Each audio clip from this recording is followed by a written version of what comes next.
one. So ever since Jared Vanderbilt came back, along with the other missing pieces, one, we are just about healthy, right? We're still missing Gabe Vincent, but we got pretty much everyone else back.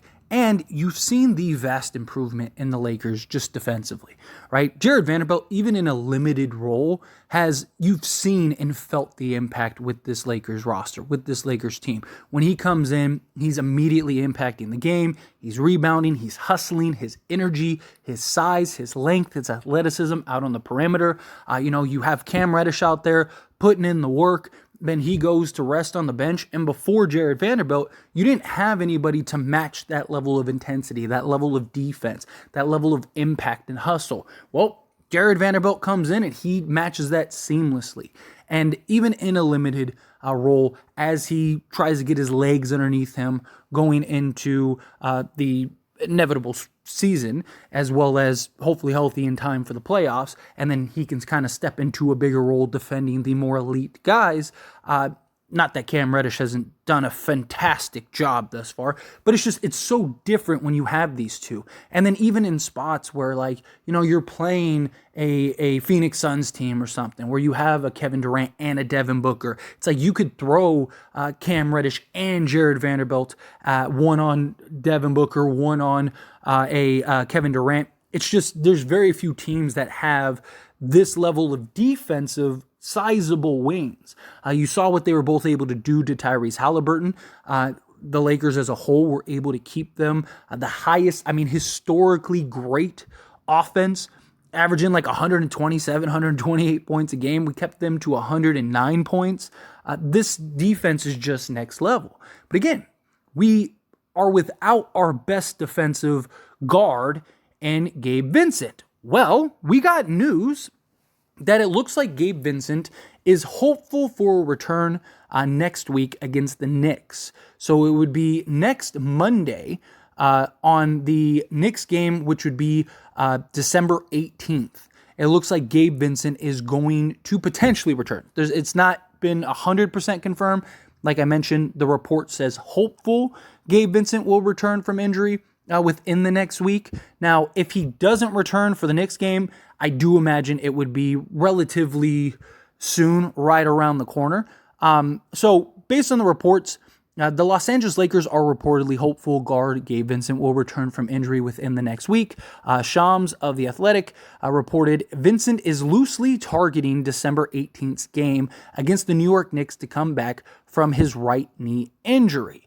Now, as I mentioned, this would be huge, right? Because right now, our perimeter defense, our wing depth, our size has been a real problem. But we don't have that point of attack guard.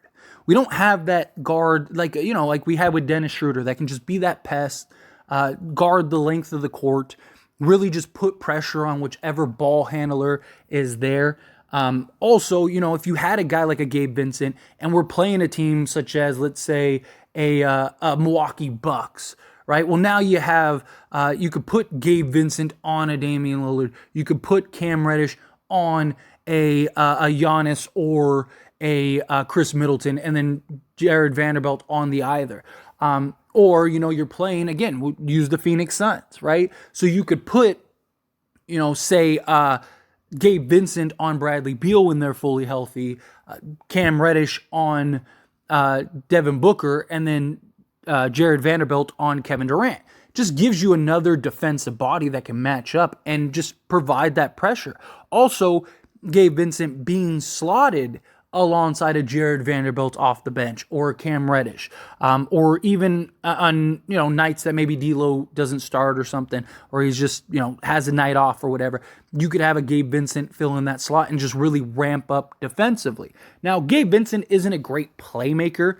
He is capable of finding the open man, right? He could hit the open man, but he's not some elite great playmaker. He's closer to like a George Hill, an Avery Bradley, a Norris Cole, Mario Chalmers type guy, more of a 3-and-D style guard, which historically have always been really good next to a LeBron James. The problem is he hasn't shot very well.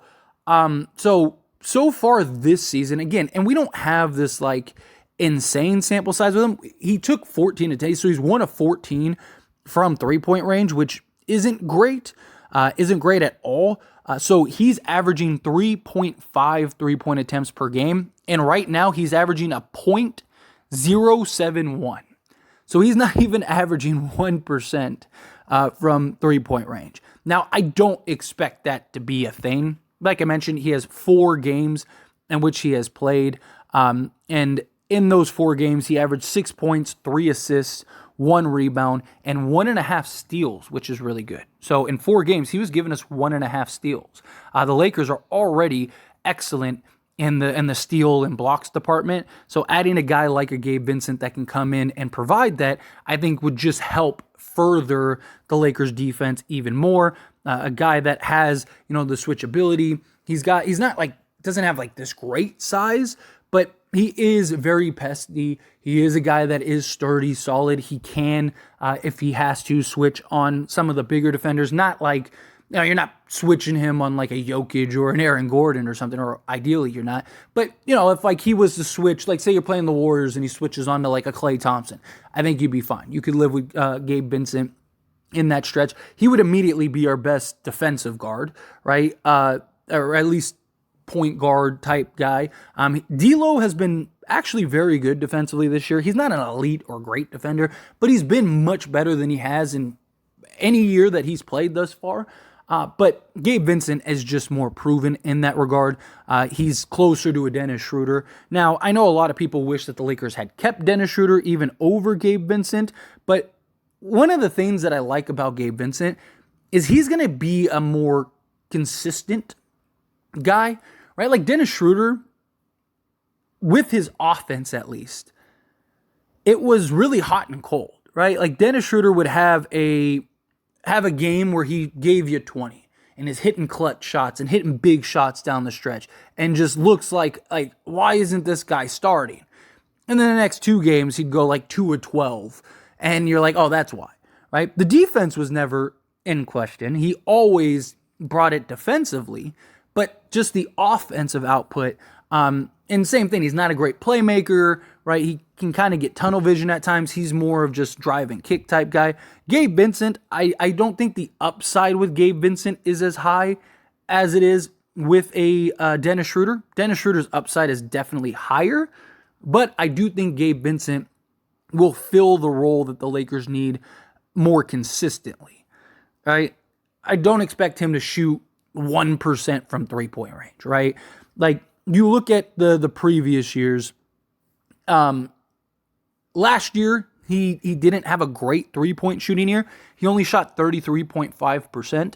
But the previous year before that, on just under 5 attempts per game, he shot 37%. So if he can get closer to that, but this is also a guy that really elevates come playoff time, right? So if you look at his playoff, so like I said, last year he shot 33.4%, 33.5% from 3-point range, but in the playoffs, on 6 attempts as opposed to 5 attempts, so an extra attempt per game, he shot 38%, 37.8% to be exact. So again, this is a guy that in the playoffs has proven time and time again to actually elevate and play better, right? Even as everything went up for him. So like last year with Miami, he averaged 9 points, 1 steal, 2.5 assists, and 2 rebounds per game. But in the playoffs last year, he averaged 12.7 points, so almost 13 points per game, still 1 steal, 3.5 assists, and then 1.4 rebounds, right? So he really, and he was huge for them, right? Hitting huge shots, clutch shots, big shots down the stretch.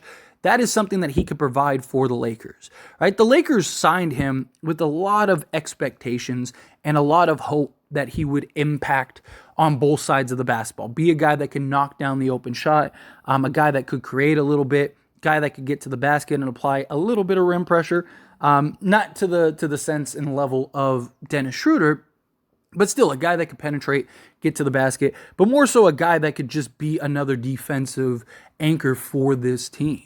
Right? I mean, with him, you can now, you could go with an all defensive lineup if you wanted to and have something like a Gabe Vincent, like if you just needed to get a stop or something, right? You could do like a Gabe Vincent, Cam Reddish, Jared Vanderbilt, or Taurean Prince if you wanted to like give LeBron, a stretch off, or if he was out a game or something like that, you go like Gabe Vincent, Torian Prince, Jared Vanderbilt, Cam Reddish, and Anthony Davis, and now you basically are switchable 1 through 5 essentially. You could also go with like a Max Christie, like if you wanted to go like more traditional, you could go Gabe Vincent, Max Christie, Jared Vanderbilt or Cam Reddish, and then Jared Vanderbilt or Cam Reddish on the other side, and then Anthony Davis. Right? Again, if you were like, okay, let's just get our best defensive unit out there for a 5-minute sequence or something, and I think that they could absolutely just get after it. I mean, you'd have 5 guys that could all be point of attack guys. It'll be great just because we'll finally be whole, and we can start putting our best foot forward, and we can start putting ourselves in a position to really just only get better, build that chemistry, build that team relationship, and then build that momentum after winning the in-season tournament and then now going back to reality in the regular season. I just think, however you slice it, this is huge for the Lakers, and this is something that I think is very important. But anyway, as always, this is a discussion, so I pass the question to you. Let me know your thoughts and opinions down in the comments below. What do you think? How do you feel? Do you agree with me? Do you disagree with me? Do you think Gabe Vincent's going to have a big impact? Do you think he'll have a minimal one? Do you think, let's wait and see? However you feel, whatever your thoughts are, I'd love to hear it. So let me know down in the comments below.